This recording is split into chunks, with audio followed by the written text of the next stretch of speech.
I was really into the script. It was unlike anything I'd read before. I loved the period, and of course I jumped to work with Guy. And it's a great role that they've written, so all of that was, a pretty big draw card.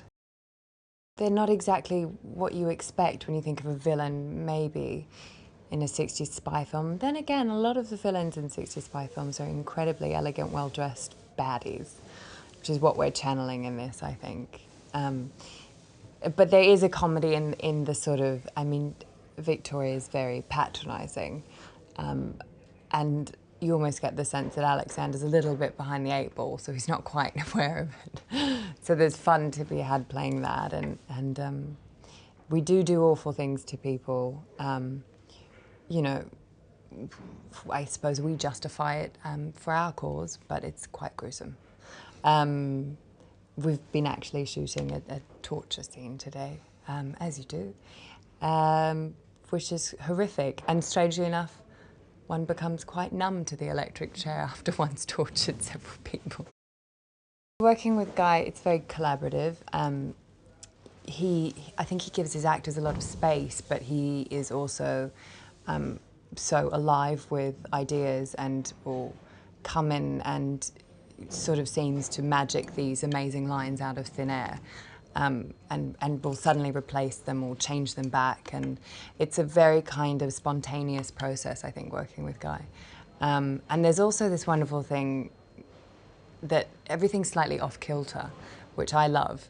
So it's almost like the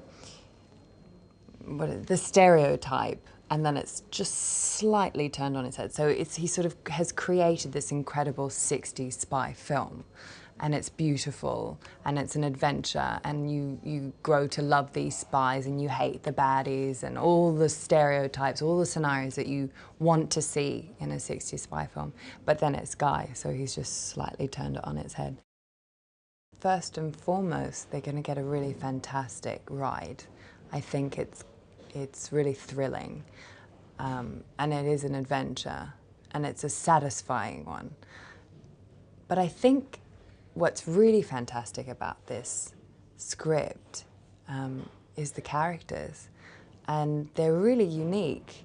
Like I said before, they exist within the realm of the stereotype that they are a spy or a villain or a torturer or whatever they are, but they're like you've never seen them before, and I think that they're very modern as well, and I think that audiences will respond to seeing something they've known from another era sort of remade for now, and I think that's really exciting.